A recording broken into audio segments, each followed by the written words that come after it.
अस्सलाम वालेकुम वरहमतुल्लाहि वबरकातुहू। My dear brothers and sisters, मैं जल्दी से आपको एक बड़ा ही अहम पैगाम देना चाहता हूँ, और वो ये कि अल्हम्दुलिल्लाह रमज़ान का आखिरी अशरा जो है वो आ पहुंचा है।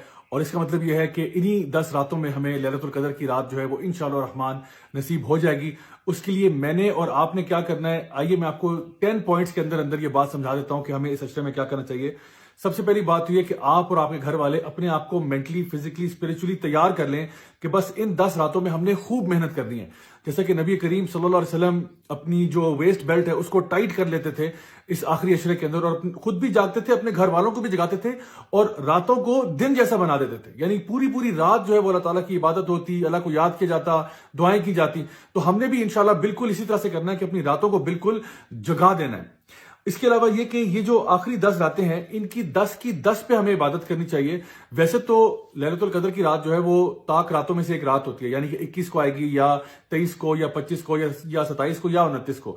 लेकिन मैं 10 की 10 इसलिए कह रहा हूं क्योंकि अक्सर औकात हमारा वो डेट के मामले में भी इख्तिलाफ हो जाता है। कोई कहता है जी इस मुल्क के मुताबिक हम चल रहे हैं, इस मुल्क के मुताबिक चल रहे हैं, तो वो सारी बहस ही खत्म हो जाती है। वैसे भी आपको मालूम होगा कि जो लोग इत्तिकाफ बैठते हैं अल्हम्दुलिल्लाह वो अगर 10 रातों के लिए वहां बैठे हैं तो इंशाल्लाह उनको तो लैलतुल कदर की रात मिल ही जाती है। अब ये लैलतुल कदर की रात इतनी अहम क्यों है? अल्लाह सुब्हानहू तआला फरमाते हैं लैलतुल क़द्री खैरुम मिन अल्फ़ि शहर। ये ऐसी रात है जो 1000 महीने से बेहतर है, यानी 1000 महीने के बराबर नहीं है, 1000 महीने से बेहतर है, यानी तकरीबन 83 ईयर्स की वर्शिप से ज्यादा बेहतर है। तो इस रात में जो भी आप इबादत का काम करेंगे, चाहे वो जिक्र हो, तिलावत हो, सदका खैरात हो, कुछ भी हो, आपके लिए वो ऐसे लिखा जाएगा जैसे आपने एक पूरी जिंदगी 83 ईयर्स से जायद का अरसा उसी इबादत को करने में गुजार दिया। सो आखिर क्यों हम फिर इस टाइम को जाया करेंगे? हमें चाहिए कि इसका मैक्सिमम फायदा उठाया जाए। अच्छा, अब ये बात कि कुछ ऐसे काम जो कि हम कर सकते हैं कि हमें पूरी रात की इबादत का अजर मिल जाए, उसके लिए एक हदीस नबी करीम सल्लल्लाहु अलैहि वसल्लम की जहां पे आपने फरमाया कि जो शख्स भी इशा की नमाज जमात के साथ पढ़ता है उसके लिए आधी रात की इबादत लिखी जाती है। फिर एक और हदीस में फरमाया कि जब वो फजर की नमाज जमात के साथ पढ़ता है तो उसके लिए बाकी की रात जो है वो भी इबादत में लिखी जाती है। तो सिर्फ अगर आप इशा और फजर जमात के साथ पढ़ लें अल्हम्दुलिल्लाह आपको पूरी रात की इबादत का अजर मिल जाएगा। एक और हदीस में आप सल्लल्लाहु अलैहि वसल्लम ने बात इरशाद फरमाई कि जो शख्स भी इमाम के साथ क़यामुल लैल करता है, यानी कि तरावी की नमाज पढ़ता है, इमाम के साथ शुरू करता है, इमाम के साथ खत्म करता है, उसके लिए भी पूरी की पूरी रात इबादत में लिखी जाती है। और एक और हदीस जहां पे आपने फरमाया कि जो शख्स रात के क़यामुल लैल के अंदर 100 आयात या उससे जायद की तिलावत करता है तो उसके लिए भी पूरी रात इबादत की लिखी जाती है। तो आप अगर ये 3 काम सिर्फ कर लें, चाहे मर्द हज़रात तो ऑब्वियसली वो मसाजिद में करें, खवातीन वो अगर घर में करना चाहें, तो उसका फायदा ये होगा कि आपको सिर्फ ये 3 काम करके आपको 3 दफा पूरी वो रात आपकी इबादत में लिखी जाएगी। अल्लाह अकबर, कितने बड़े यानी हमारे लिए अजर का मौका है अगर हम इसको अडॉप्ट करना चाहें तो। फिर एक और चीज ये कि जितना आप सदका कर सकते हैं आप वो करें। कोशिश करें कि जिस तरह थोड़ा थोड़ा भी अगर रोज का आप निकालना चाहें आप निकाल सकते हैं। तो किसी दिन का भी अगर इंशाअल्लाह रहमान उसमें लैलतुल कदर की रात हुई तो वो आपके लिए बहुत बड़े अजर का बायस होगी। वैसे भी नबी करीम सल्लल्लाहु अलैहि वसल्लम जो है वो एक तेज हवा के झोंके की तरह इन आखिरी अशरे के अंदर अल्लाह की राह में खूब सदका खैरात करते।